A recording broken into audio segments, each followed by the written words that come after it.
ലഗ്നാധിപനെ കുറിച്ച് കഴിഞ്ഞ വീഡിയോയിൽ പറഞ്ഞിരുന്നു. ഇനി ലഗ്നാധിപൻ നിന്നാലുള്ള ഫലങ്ങളാണ് ഈ വീഡിയോയിൽ പറയുന്നത്. അപ്പോൾ ഇതിനെക്കുറിച്ച് പഴയ വീഡിയോ ഉണ്ട്. ഇപ്പോൾ ഇത് നോക്കിയാൽ മനസ്സിലാവും നമുക്ക്.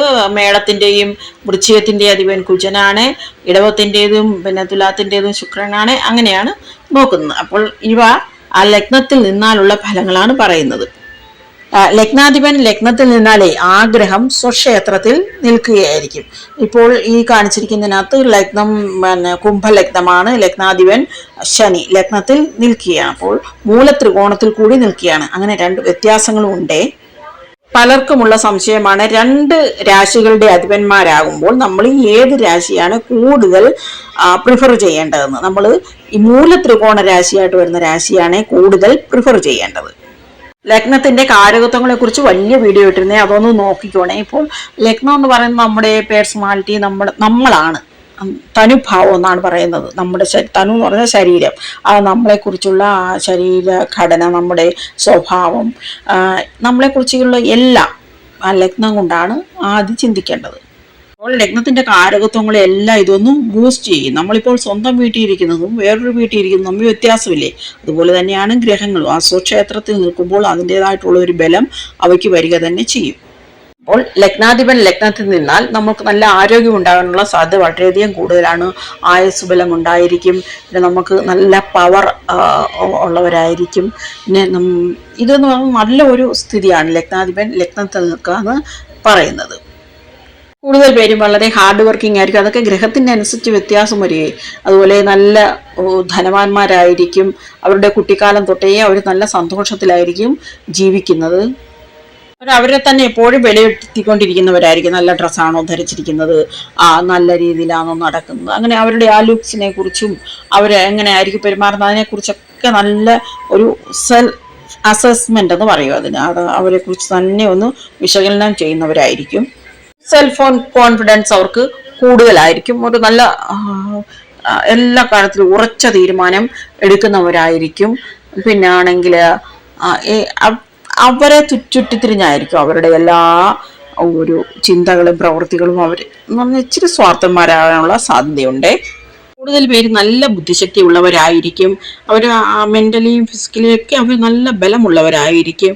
അവർക്ക് നല്ല സന്തോഷകരമായ ജീവിതം നയിക്കാൻ സാധിക്കും. മിക്ക കാര്യങ്ങളിലും വിജയം കൈവരിക്കാൻ ഇവർക്ക് സാധിക്കും. എല്ലാ കാര്യങ്ങളെ കുറിച്ചും ആഴത്തിൽ ഇവർ ചിന്തിക്കുന്നതായിരിക്കും. ഓരോ അടി വയ്ക്കുന്നവരും ആഴത്തിൽ അതിന്റെ വരായികൾ ചിന്തിച്ചതിന് ശേഷം മാത്രമേ ഇവർ തീരുമാനങ്ങൾ എടുക്കാറുള്ളൂ. പക്ഷേ ഇത് ലഗ്നത്തിൽ നിൽക്കുന്ന ആ ഗ്രഹമില്ലേ, ആ ഗ്രഹത്തിനനുസരിച്ച് വ്യത്യാസം വരും. ചിലപ്പോൾ ഈ പാപന്മാരൊക്കെയാണ് നിൽക്കുന്നതെങ്കിൽ നല്ല ആരോഗ്യ പ്രശ്നങ്ങൾ ഉണ്ടാകാനുമുള്ള സാധ്യതയുള്ളൂ. പ്രത്യേകിച്ച് ശനിയും രാഹുവും ഒക്കെ ആണെങ്കിൽ നല്ല ആരോഗ്യ പ്രശ്നങ്ങൾ ഉണ്ടാകും. കുജനൊക്കെയാണ് ഈ ലഗ്നത്തിൽ നിൽക്കുന്നതെങ്കിൽ പെട്ടെന്ന് ചെറിയ ചെറിയ മുറിവുകളും ചതവുകളും ഒക്കെ ഉണ്ടാകാനുള്ള സാധ്യത വളരെയധികം കൂടുതലാണ്. അതുപോലെ ഈ പിത്തത്തിന്റെ ഇംബാലൻസ് കൊണ്ടുണ്ടാകുന്ന അസുഖങ്ങളും ഇവർക്ക് വരാനുള്ള സാധ്യത കൂടുതലാണ്. അതുപോലെ ഇൻഫെക്ഷൻസ് വരാനുള്ള സാധ്യതയും കൂടുതലാണ്.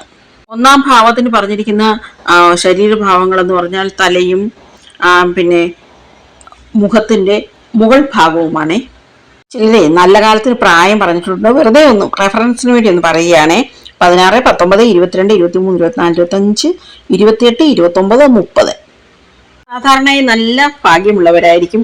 ഈ ഭാഗ്യം വരുന്ന വർഷങ്ങൾ എന്ന് പറഞ്ഞാൽ 16, 19, 22, 23, 24, 25, 28, 29, 30 ഈ തീയതികളിലായിരിക്കും ഭാഗ്യലക്ഷണങ്ങൾ കൂടുതൽ കാണുക. കൂടുതൽ പേരെയും ധനപരമായ കാര്യങ്ങളൊന്നും അലട്ടുകയില്ല. ഇവർക്ക് കുഞ്ഞുനാളിൽ തൊട്ടേ നല്ല സുഖജീവിതമായിരിക്കും. ധനപരമായി നല്ല സ്ഥിതിയിലായിരിക്കും. പിന്നെ ആരോഗ്യം കാണുമെന്ന് പറഞ്ഞല്ലോ. 16 വയസ്സ് വരെ ചെറിയ ചെറിയ ആരോഗ്യ പ്രശ്നങ്ങൾ വന്നാലും 16 വയസ്സ് കഴിഞ്ഞവർക്ക് സാധാരണ ഈ വലിയ ആരോഗ്യ പ്രശ്നങ്ങളൊന്നും വരില്ലെന്നാണ് പറയുന്നത്. അതൊക്കെ ഗ്രഹത്തിൻ്റെ അനുസരിച്ചും ഗ്രഹത്തിൻ്റെ ഡിഗ്നിറ്റി എന്ന് പറയും, അതനുസരിച്ചൊക്കെ വ്യത്യാസം വരുമേ. ഇതിൽ കുറച്ച് പേരെങ്കിലും നല്ല ധനപരമായിട്ട് വലിയ സ്ഥിതിയിലുള്ള കുടുംബത്തിൽ നിന്നൊക്കെ ആയിരിക്കും കല്യാണം കഴിക്കുക, അല്ലെങ്കിൽ അവർ അങ്ങനെ ഉണ്ടാക്കാനുള്ള ശ്രമങ്ങൾ നടത്തും. കൂടുതൽ പേർക്ക് സ്വന്തമായിട്ട് ബിസിനസ്സൊക്കെ ഉള്ളവരായിരിക്കും. അങ്ങനെയാണെങ്കിൽ പോലും ഈ നമ്മൾക്ക് ഏതെങ്കിലും മേഖല പറഞ്ഞിട്ടുണ്ടല്ലോ, ആ മേഖലയെ നോക്കാം. ഇപ്പോൾ മാധ്യമരംഗം, എഴുത്തുകുത്തുകൾ, പിന്നെ ഈ സഞ്ചരിച്ചുകൊണ്ടുള്ള കാര്യങ്ങളൊക്കെ ചെയ്യുക, മാനേജ്മെൻറ്റ്, ഹോട്ടൽ ബിസിനസ്, പിന്നെ ഏവിയേഷൻ സെക്ടർ, ഇതെല്ലാം ഈ സഹായം ഉണ്ടായിരുന്നെങ്കിൽ. ചിലരാണെങ്കിൽ വിദേശത്ത്, പ്രത്യേകിച്ചും എംബസികളൊക്കെ ഇല്ലേ, അവിടെയൊക്കെ വർക്ക് ചെയ്യുന്നവരായിരിക്കും. ഇവർക്ക് വിജയിക്കാൻ കഴിയുന്ന ചില മേഖലകൾ എന്ന് പറഞ്ഞാൽ മീഡിയ ഇല്ലേ, അതിപ്പോ ബുധനാണെങ്കിലാണ് കൂടുതൽ ചാൻസ്. പിന്നെ എഴുത്തുകുത്തുകൾ നടത്തുന്നതില്, പിന്നെ ഈ ട്രാവലിങ്ങിന്റെ മാനേജ്മെന്റ് ഇല്ലയോ അത്, പിന്നെ ഹോട്ടലുകൾ, ബിസിനസ് എങ്ങനെ നടത്തിക്കൊണ്ട് പോകാമെന്നും, പിന്നെ ഏവിയേഷൻ സെക്ടർ. സാധാരണഗതിയിലാണെങ്കിൽ ഇങ്ങനെയുള്ള കുട്ടികൾക്ക് വേണ്ടി ഇങ്ങനെ ഒരുപാട് ഗിഫ്റ്റൊക്കെ അയച്ചു കൊടുക്കത്തില്ലേ ആൾക്കാർ, അങ്ങനെയൊക്കെ ചെയ്യാറുണ്ട്. സ്വന്തം കുടുംബത്തോ ആ പ്രദേശത്തോ അല്ലെങ്കിൽ അവരുടെ രാജ്യത്ത് തന്നെയുമോ വളരെയധികം പ്രശസ്തി നേടാനുള്ള സാധ്യതയുണ്ട്. ഇവർക്ക് എപ്പോഴും മറ്റുള്ളവരെ ഭരിക്കാനൊരു ടെൻഡൻസി കാണും. അതുപോലെ ഇവരുടെ സ്വതന്ത്ര ചിന്താഗതികൾ മറ്റുള്ളവരൊന്നും ഉൾപ്പെടുന്നത് ഇവർക്ക് ഇഷ്ടമില്ല. പിന്നെ കൂടുതൽ പേര് നല്ല ഭാഗ്യശാലികളായിരിക്കും. പിന്നെ പ്രശസ്തി, പിന്നെ ഓരോ ജാതകത്തിൻ്റെ അനുസരിച്ചായിരിക്കും ഈ പ്രശസ്തിയുടെയൊക്കെ അളവ് നമ്മൾ തീരുമാനിക്കുക. ഇപ്പോൾ കുജനൊക്കെ ആണെങ്കിൽ ഇപ്പോൾ പോലീസ് ഓഫീസേഴ്സൊക്കെ ഇല്ല, അതിൻ്റെയൊക്കെ ഹൈ പൊസിഷനിൽ ചെല്ലാനുള്ള കഴിവ് കാണും. ശുക്രനായാൽ അതുപോലെ നല്ല നല്ല ആഡംബര വസ്തുക്കളൊക്കെ വന്നു ചേരാനുള്ള സാധ്യതയുണ്ട്. ഇങ്ങനെയാണ് നമ്മൾ ചിന്തിക്കേണ്ടത്. അവർക്ക് ഏറ്റവും വിജയം കിട്ടുന്ന ചില ഡേറ്റ്സ് എന്ന് പറഞ്ഞാൽ 22, 23, 25 വിദേശകാര്യ മന്ത്രാലയത്തിൽ ജോലി കിട്ടാനുള്ള സാധ്യത കൂടുതലാണ്. പിന്നെ ഈ ഗ്രൂപ്പ് 1 എക്സാംസ് എന്ന് പറയത്തില്ല, IAS, IPS, IFS, IRS ഇങ്ങനെയൊക്കെയുള്ള പരീക്ഷയിൽ എഴുതാൻ ഇവർക്ക് സെലക്ഷൻ കിട്ടാൻ വളരെയധികം എളുപ്പമാണ്. പ്രത്യേകിച്ചും കുജനാണ് അങ്ങനെ നിൽക്കുന്നതെങ്കിൽ വളരെയധികം എളുപ്പമാണ്. വിവാഹം കഴിച്ചാലും പ്രശ്നങ്ങളുണ്ട്. എന്താണെന്ന് വെച്ചാൽ ഇവരുടെ വിട്ടുകൊടുക്കാനോ അഭിപ്രായം വിട്ടുകൊടുക്കാനോ ഒട്ടും തയ്യാറാവുകയില്ല. മറ്റേയാളും അതുപോലെ കടുംപിടുത്തക്കാരനാണെങ്കിൽ ആകെ പ്രശ്നമാകും. ശനിക്ഷേത്രങ്ങളും ബുധക്ഷേത്രങ്ങളും ഒക്കെ ആണെങ്കിൽ ബ്രേക്കപ്പ് ആവാനും വിവാഹമോചനം നടത്താനും ഒക്കെ ഉള്ള ചാൻസസ് വളരെയധികം കൂടുതലാണ്. കൂടുതൽ പേര് നല്ല ഭക്തിയൊക്കെ ഉള്ളവരായിരിക്കും. അതുപോലെ ആണെങ്കിൽ മറ്റുള്ളവരോട് നല്ലതുപോലെ പെരുമാറുന്നവരും സ്നേഹിക്കുന്നവരും ഒക്കെ ആയിരിക്കും. പൂർവീയ സ്വത്ത്, അതായത് രീതിയിലായാലും ആഭരണങ്ങളായാലും സ്വർണ്ണക്കെട്ടുകളായാലും അതുപോലെയുള്ള നിധി എന്നൊക്കെ പറയത്തില്ലേ, അതായാലും എല്ലാം വന്നു ചേരാനുള്ള സാധ്യതയുണ്ട്. വീട്ടിൽ അവർക്കൊരു മേൽക്കോയ്മ ഉണ്ടായിരിക്കും. കൂടുതൽ പേര് നല്ല പോസിറ്റീവ് ചിന്താഗതി ഉള്ളവരായിരിക്കും. പിന്നെയാണെങ്കിൽ നല്ല ധൈര്യത്തോടു കൂടി ഏത് പ്രശ്നം വന്നാലും ഇടപെടുന്നവരായിരിക്കും. അതുപോലെ സുഹൃത്തുക്കളെയൊക്കെ സഹായിക്കുന്നവരായിരിക്കും. പാർട്ട്ണർഷിപ്പ് ബിസിനസ്സിലൊക്കെ ആണെങ്കിൽ അവരെയും സഹായിക്കുന്നവരായിരിക്കും. നല്ല ലക്ഷറി ഉള്ള ജീവിതം. അത് ഇപ്പോൾ ഗ്രഹത്തിൻ്റെ അനുസരിച്ച് വ്യത്യാസം വരുമേ. ശനിയൊക്കെ ആണെങ്കിൽ ഒരുപാട് വ്യത്യാസം വരും. പിന്നെ അവർ നല്ലോണം ഹാർഡ് വർക്ക് ചെയ്യും, പൈസ ഉണ്ടാക്കാനും പവർ വരാനും പിന്നെ ഫേമസ് ആകാനുമൊക്കെ എത്ര പൈസ വേണമെങ്കിലും ചിലവാക്കാൻ മടിക്കുകയില്ല. പതുക്കെ പതുക്കെ പതുക്കെ ജീവിതത്തിൽ ഉയർച്ച ഉണ്ടാകുന്നവരായിരിക്കും ഇവർ. ഭാഗ്യവും സ്റ്റാറ്റസും എല്ലാം ഇവരെ തേടിയെത്തുക തന്നെ ചെയ്യും. കൂടുതൽ പേര് നല്ല ക്രിയേറ്റിവിറ്റി ഉള്ളവരായിരിക്കും. നല്ല കലാപരമായിട്ടൊക്കെ നല്ല നല്ല കഴിവുകളൊക്കെ ഉള്ളവരായിരിക്കും. 12 രാശികളാണല്ലോ. ആ 12 രാശികളിലും കൂടെ നമ്മൾ 7 ഗ്രഹങ്ങളെയാണ് വെച്ചിരിക്കുന്നത്. അതിൻ്റേതായിട്ട് ഒരു ചെറിയ വ്യത്യാസങ്ങളൊക്കെ വരും, അത് പറയാം. അപ്പോൾ ഓരോ ലഗ്നത്തിനും ആ ലഗ്നാധിപൻ ലഗ്നത്തിൽ നിന്നുള്ള കാര്യങ്ങൾ പിന്നീട് പറയുന്നതായിരിക്കും. ഇപ്പോൾ എളുപ്പത്തിൽ എന്ന് പറയാം.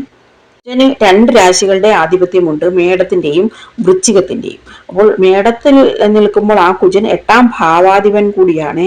വൃശ്ചികത്തിൽ നിൽക്കുമ്പോൾ ആ കുജൻ 6ാം ഭാവാധിപതിയും ലഗ്നാധിപതിയുമാണ്. ഇങ്ങനെ നമ്മൾ ചിന്തിക്കണം. പിന്നെ ഒരേ ഗ്രഹം നിന്നാൽ പോലും വ്യത്യാസം വരും. സ്ത്രീ ആയാലും പുരുഷന്മാരായാലും നല്ല ബലമുള്ള ശരീരമാകാനുള്ള സാധ്യത വളരെയധികം കൂടുതലാണ്. അതുപോലെ ഇവർക്ക് അങ്ങനെ ഈ കുജനുമായിട്ട് ബന്ധപ്പെട്ട മേഖലകളിലൊക്കെ ജോലി കിട്ടുവാനും അതുപോലെ കുജന് പറഞ്ഞിരിക്കുന്ന ആ സ്വഭാവവിശേഷങ്ങളില്ലേ അതൊക്കെ കൂടുതൽ കിട്ടാനുമുള്ള സാധ്യത വളരെയധികം കൂടുതലാണ്. മറ്റ് ഗ്രഹങ്ങൾ കൂടെ ഇല്ലെങ്കിൽ ഇവർക്ക് ഒത്തിരി അങ്ങ് അമിതവണ്ണം അങ്ങനെയൊന്നും വെക്കത്തില്ല. നല്ല ബലമുള്ള ശരീരമായിരിക്കുമേ. യാത്ര ചെയ്യാനും അഡ്വഞ്ചറസ് ആയിട്ടുള്ള കാര്യങ്ങളിലൊക്കെ ഏർപ്പെടാനും ഒക്കെ ഇവർക്ക് വളരെയധികം താല്പര്യം കാണും. ശുക്രനാണെങ്കിൽ ഇടവം തുലാം രാശികളുടെ അധിപനായി അല്ലയോ. അപ്പോൾ ഇടവൻ രാശിക്ക് ശുക്രൻ 6ാം ഭാവാധിപൻ കൂടിയാണ്. തുലാം രാശിക്ക് ശുക്രൻ 8ാം ഭാവാധിപതി കൂടി ആണ്. ഇത് നമ്മൾ ചിന്തിക്കണം. ശുക്രൻ ലഗ്നത്തിൽ നിന്നുള്ള ഫലങ്ങൾ പറയുമ്പോൾ അതുകൂടി ഒന്ന് ശ്രദ്ധിച്ചോണം.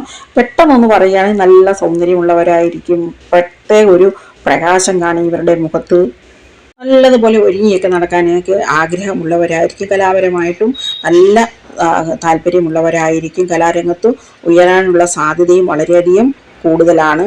കുജൻ, ശുക്രൻ, ശനി ഇവര് ലഗ്നാധിപതികളാകുമ്പോൾ ഇവര് പിന്നെ ഈ ദുസ്ഥാനാധിപതിയും കൂടി ആകാനുള്ള ചാൻസ് ഉള്ളത് കൊണ്ട് അതുമായിട്ട് ബന്ധപ്പെട്ട അസുഖങ്ങൾ വരാനുള്ള സാധ്യത വളരെയധികം കൂടുതലാണ്. അപ്പോൾ അതിൻ്റെ അസുഖങ്ങൾ എന്തൊക്കെയാണെന്ന് മെഡിക്കൽ അസ്ട്രോളജിയിൽ പറയുന്നതായിരിക്കും. എല്ലാം കൂടെ ഈ വീഡിയോയിൽ ഇപ്പോൾ തന്നെ ഇത് വലുതായിപ്പോയി, അങ്ങനെ ഉൾപ്പെടുത്തുമ്പോൾ വളരെയധികം ബുദ്ധിമുട്ടുകൾ വരും. അതുകൊണ്ട് അത് വേറെ പറയുന്നതായിരിക്കും.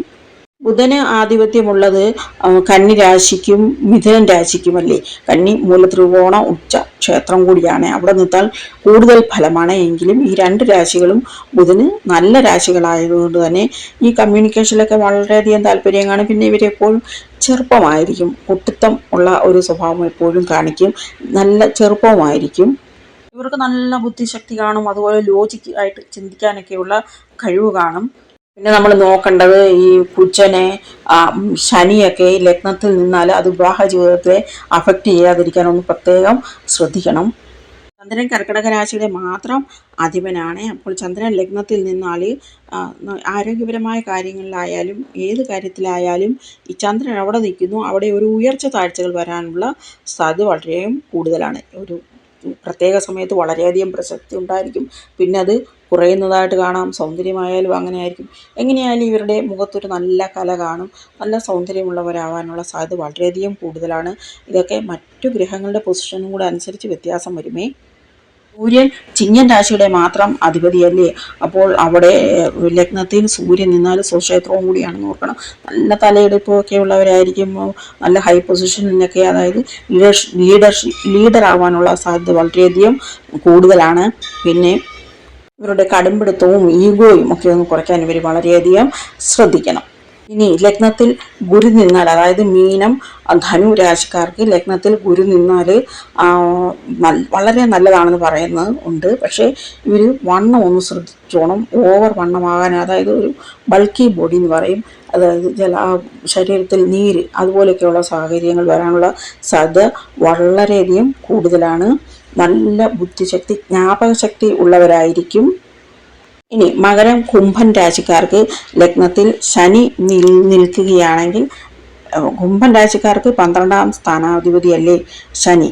അതുപോലെ മകരം രാശിക്കാർക്കാണെങ്കിൽ 2ാം സ്ഥാനാധിപതിയാണ് ശനി. രണ്ടായാലും ധനപരമായ കാര്യങ്ങളിൽ വളരെയധികം സൂക്ഷിക്കണം. പിന്നെ കാഴ്ചയിലൊക്കെ അത്ര വലിയ അട്രാക്ഷനൊന്നും വരാനുള്ള സാധ്യത വളരെയധികം കുറവാണ്. ഇവർക്ക് ഹൈറ്റ് കുറച്ച് കൂടുതലാകാതിരിക്കാനുള്ള സാധ്യത ഉണ്ട്. മറ്റുള്ള ഗ്രഹങ്ങളെ അനുസരിച്ച് വ്യത്യാസം വരുമെന്ന് പറഞ്ഞു. അതുകൊണ്ട് ഇത് കേൾക്കുമ്പോഴേ അങ്ങനെയല്ലെന്ന് അങ്ങ് തീരുമാനിക്കരുത്.